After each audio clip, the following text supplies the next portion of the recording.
reveal what Melbourne want for Jesse Hogan. I'm still convinced Hogan will get to Fremantle. I'll explain why shortly. Hashtag Talking Trades to get involved at 7 for what has been a very big day, and it's not overly a huge surprise, but Mitch McGovern done fairly early. In previous years, we've known someone has nominated somewhere to go, and it's taken too long. This time has been done and dusted. Mitch McGovern ends up as a Blue, as he requested. Pick 13 from the Blues goes to Adelaide, as well as a pretty good guy in Shane McAdam from the Sanford mature age guy. Sydney came in and were able to trade picks 13, 4, 26 and 28. So that's what McGovern got done. Polek, Pittard and 48 at North for 11 and a future fourth rounder. So Polek, who of course on the big money. Jasper Pittard was steak knives, and that sounds a little disrespectful. I'm not trying to be, but a year ago, North threw a 5-year deal at Jasper Pittard. He said no to that. Today, he ends up at Arden Street. Hickey has ended up at the West Coast Eagles, essentially for pick 39 as a replacement for Scott Lysette. Ryan Clark for 61, which of course now has been used to get Gary Rowan to the Geelong Football Club. So Clark and Rowan switching a little bit of clubs there, and that's where we sit right about now. Just on those trades today, interestingly, Nick Nat is going to tutor Hickey for the first 6 months. Imagine that. It's like getting a tutorage from Jack Nicholas if you're about to go and play golf. Well, Nick Natanui is the ruck coach, at the West Coast Eagles, because Jonathan Giles went to the building industry about a month out prior to the finals. So Nick Nat said, I'll just put my hand up and say, I'll be the ruck coach. But that's where we sit right about now, the done trades. But McGovern, the big one, is now Blue. And Pittard's better than a steak knife. I know, obviously, I agree. I wasn't meaning to be disrespectful, but yeah. North now have got Polek, Pittard. They're about to get Tyson, and they got Bailey Scott, who could have picked two other clubs. North, notwithstanding the fact they missed out on Gaff, has had a very, very good trade period. And that was a big thing when it comes to Polek and Pittard. That pick 48 North were huge on it because it allows them to be able to pick up Bailey Scott, as you touch on, as well as a couple of other academy kids as well. So some big news. Where do you want to start? Let's start with Dom Tyson today. I think this is a significant development. Just lacked an inside midfield opportunity at Melbourne. Very close to that deal's almost done in terms of going to North Melbourne. The Suns were also into Tyson, so I think it's another win, significant win for North Melbourne, and I think Melbourne's pretty happy with the arrangement as well. Inside midfielder, essentially was looking for a fresh start because you continue to get squeezed out. Played at Brayshaw took his spot. Yeah, no doubt. Yeah. Is that what North Melbourne needs? Like they went after Gaff. Everyone continues to talk about the outside running pace, and they've been able to get that with Polek, and Pittard obviously plays down back. But Tyson works in and under, and that's already what North have a lot of. Yeah, he's not fast, but he's good on the spread, and he's got a good kick. So you can always. I'm a keen believer, Heath Shaw style. Always take a player who's a good kick. They're a dime a dozen. That is true. It's better to have a talented kid than anything else. Now, I want to ask you. Now, this is what we threw out at 7 AFL last night. Of course, Rory Lobbs nominated Fremantle. We already know that there's been a nomination yesterday for Dylan Shield to go to the Bombers. There's a little bit of talk about Tom Scully, which we'll go to at the moment. 58%, as it says right now, still believe the Giants are premiership contenders for 2019. Do you agree? Yeah, I do. The Giants have been smart. They want to get picks for the players they're convinced are going to go at the end of next year. They're going to get a pick for Shield, a pick for Lobb, and a good picks for Setterfield as well. So they've set themselves up strongly in what's widely regarded as a strong draft. And I think there's still a finals contender next year. So the Giants' strategy was to win a flag, then trade these guys out. They haven't won a flag. Well and good. They can't do anything about that now. But what they are going to do is they've positioned themselves well for the draft, which sets themselves up in 3 or 4 years' time. And they'll still be contenders, in my opinion, next year. So I think they're set up for a sustained period of success. Good management. You mentioned Tom Scully's name in the first Talking Trades last Friday. I did see you on Channel 7 News over the course of the weekend, continuing to tell us that Tom Scully's name gets thrown up. What's the latest on Tom Scully? I've spoken to his management this afternoon. His management say there's a very, very slim prospect that he could return to Victoria. I've heard from another club today that Scully is keen on returning to Victoria, and I think eventually he is at some stage. The question is whether it's this trade period. He was linked on social media today platforms to visits to Richmond. I actually saw Barmy this afternoon and put it to him down in the car park. I won't repeat Barmy's response. It was fairly colourful. He then just sort of, buddied up to me like he usually does. But I think it's fair to say, judging from Barmy's response, they haven't got any room to have any type of go at Tom Scully. So the Scully situation is interesting. He has got significant ankle concerns. I'm not suggesting he can't get over those, but I know that some Victorian clubs are aware of the fact that they'll be difficult to manage, and I'm not positive at the moment from a fitness perspective people will be touching him. So you have to get his ankle right as well. That's a significant challenge. He was in competition best close to it before he got injured, so I feel for him. There's one club who should be having a real crack at him. One club, definitely. Who? Now, I know he's under contract until the end of 2021. They have that salary cap squeeze we keep hearing about, although he's not on the money that he was when he went there for obvious reasons. How the Hawks aren't putting their hat in the ring staggers me. They went after Shield and didn't get him. Why they wouldn't go after Tom Scully, who is and you're right, the injury concerns is a genuine concern. He's still contracted for 3 more years, so the leverage is going to be there. But if Giants have legitimate salary cap concerns, which might be eased as it is, how the Hawks don't put their hand up and say to Tom Scully, do you want to come play for us? Join Jaeger O'Meara and Tom Mitchell in the middle of the ground. And the way, with the bigger grounds and the way that he gut runs, I think he'd be a perfect fit for that football club. Well, I'm convinced the Hawks are into Wingard, who we'll get to shortly as well. All right, Jesse Hogan. What's the latest on Jesse Hogan? This is an intriguing situation. I can tell you this afternoon what Melbourne want. Melbourne, for Jesse Hogan, want the pick 5 that Fremantle will have. They also want a top 10 pick, whether the Fremantle can get it together this year, which they have one as well, or a future top 10 pick. That's what Melbourne want. Now, in terms of where things are at, I'm still convinced that Fremantle will probably get Hogan. There's a school of thought that suggests that Fremantle doesn't want Hogan, they want Lobb, and there's an element of truth to that. Fremantle will not overpay for Hogan. But Melbourne's trying to balance a delicate situation. At the end of next year, Hogan will probably, I won't use the word walk, but he'll go back to Western Australia anyway. Why do you think that? Because that has been the continued rumour the last 2 times he signed the contract. It's an absolute fact. Yeah. I've spoken to the right people. I won't quote them. I'm not going to use the word walk. But Hogan will leave Melbourne at the end of next year if he doesn't this year. So I'm convinced he's going to go back to Western Australia this year. Melbourne, of course, want to get a tough deal on Hogan, get the right picks in, but at the same time, they need that critical pick 5 for May, because they don't want Collingwood continuing to sniff around May, because I don't think the Gold Coast want May back. So if Collingwood could just hang out on the edges, and we'll talk about Langdon's situation shortly, who's on your screensaver there. Well, if Collingwood could hang out there, they could possibly use 17 on May. It's still a possibility. So Melbourne are trying to play hardball, bluffing their way, trying to get a lot for Hogan, but at the same time, they really want the pick to get May. So Fremantle have the leverage here because they already have Rory Lobb nominating them as a preferred destination. Melbourne believe he's going to walk in 12 months. He's coming off an navicular injury as well, so he didn't play the last couple of weeks.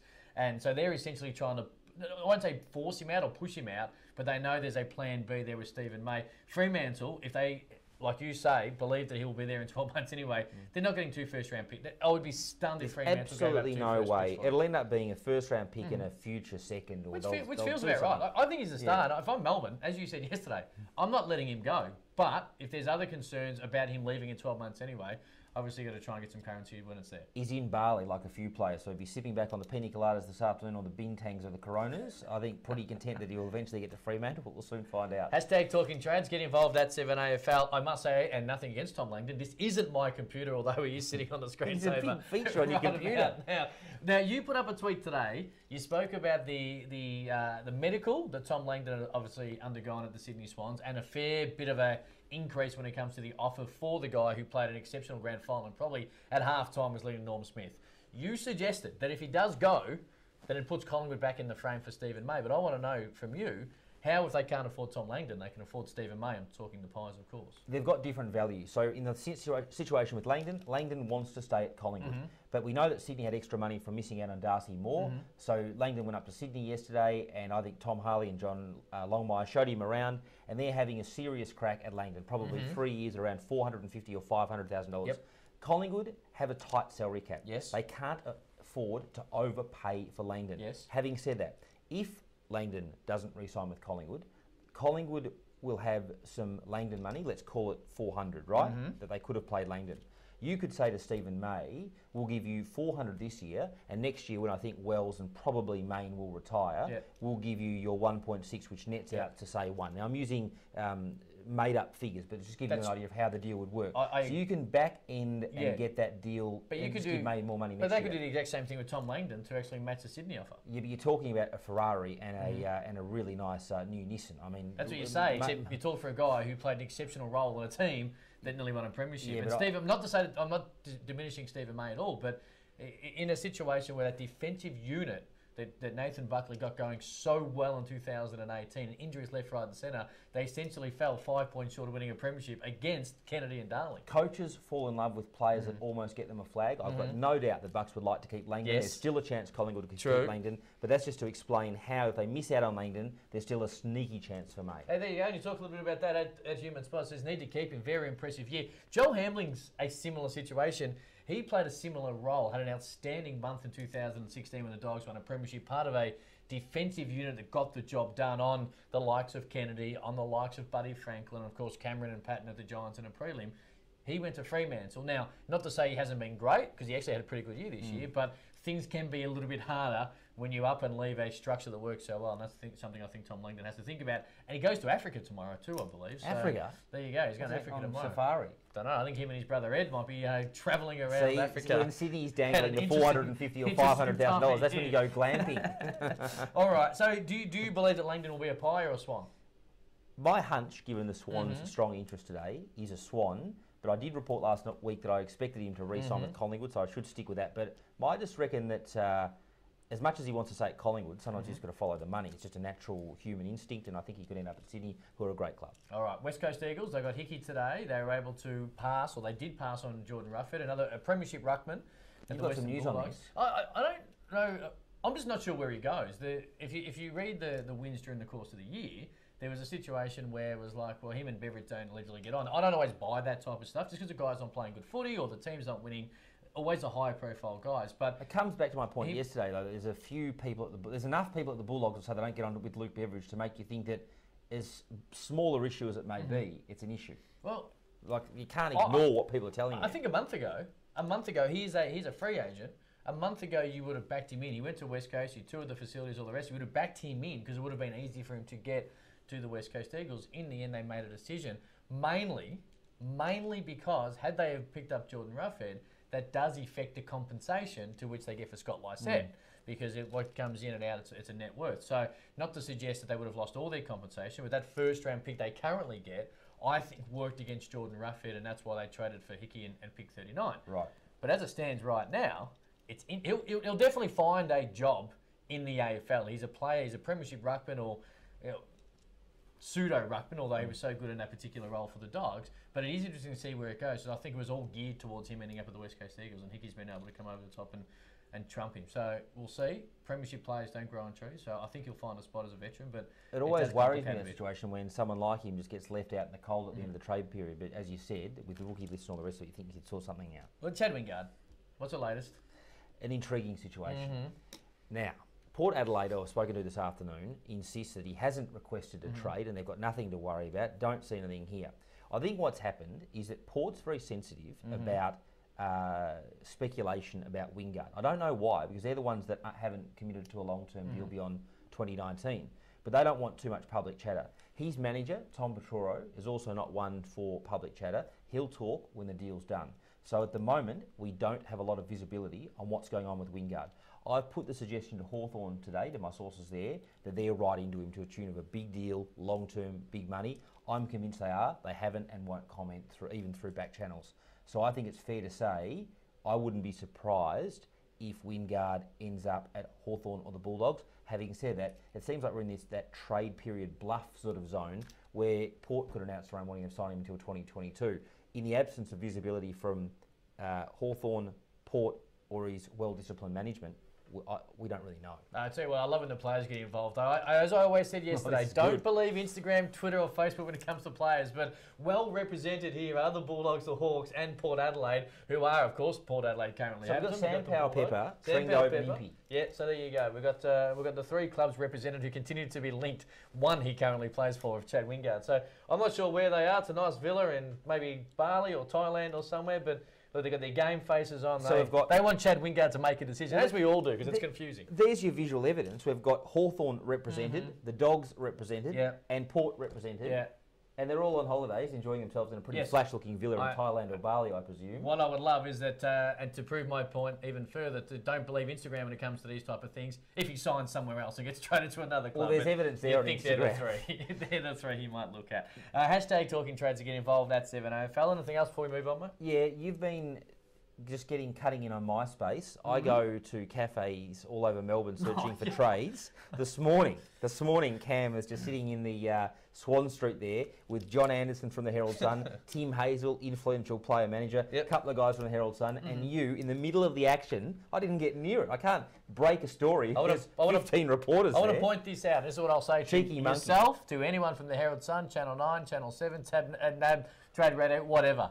That is my local. I go there for lunch 361 days of the year, and traditionally I'm kept fairly quiet in the corner, don't have to talk to anyone. Then all of a sudden trade pops up. You got players walking in and enjoying it, coaches. Ned Guy, Liam Pickering, Simon Goodwin. Yeah, It's a so local. all of a sudden, cheeky monkey on Swan Street, and a free cheeseburger wouldn't go straight. I go there every single day, and then all of a sudden, I can't get a table at the moment because you got all these managers, coaches, players in there having a coffee. Then I've got another 42 journalists like yourself trying to get a. I'm just in there trying to get a bit of. I think I've free mentioned food. it a couple of times on Hot couldn't Breakfast. And believe it's really cottoned on. Oh, shit. Headlines tomorrow. What's going to happen? Well, I'm going to be a cheeky monkey, and I just hope that there's a table for me because all the journalists come in. I think Chad Wingard. I think he'll make a decision or an announcement within the next 24 hours. Yeah, I expected that. I said the same thing last night. I must admit it hasn't happened, but I do think that it will, and we'll get better visibility on that situation. And obviously, we're waiting on Neil, Hogan, and May. Nah. That's the order, isn't it? Yeah, none of them will get done in the next 24 hours. No, they'll get done at 8 o'clock next Tuesday. Dan Hanbury will get done, I think, before you and I reconvene this time tomorrow. Yeah, that seems like a fairly mere formality at this stage, I think. I don't know. I don't understand how complicated this can be, in particular when it comes to father-sons and academy picks and all the rest of it. Dan Hanbury put his hand up a month ago and said, I want to go. St Kilda want him. Sydney want him off the books, or not want him off the books, but are happy to lead him. And yet we still sit here 3 or 4 days into this thing and he hasn't ended up at Just a quick one on Dylan Shield. Do you know who was instrumental in getting him to the Bombers? If you definitely drop an airplane on this thing, it's not to do with an aeroplane. Mark Williams, because obviously Shield dates Mark Williams' daughter. Okay. He advocated success, said go for the premierships rather than the immediate cashola. And Choco, Mark Williams was instrumental over the weekend in helping get that deal over the line. Took less. One of the clubs, Carlton or St Kilda, took $3 million less. Over the deal of a contract, that right? I think the deal's about $1 million a year, and I think Is it really? Yeah, and I think the St Kilda deal was circa 1.3. I'm not good with maths on air, but 300k times 7 years is I think 2.1 million. Yeah. Less tax, so the difference is probably about $1.5 million. So you $1.5 million. You're no good at maths on air. You any good at maths off air or not? I used to be. Oh, you used to be. There you go. On that note, we're getting out of here at 7AFL to get involved. #Talking Trades. Tom Browne, Cam Luke. I will see you tomorrow. Tommy. Thanks, Cam.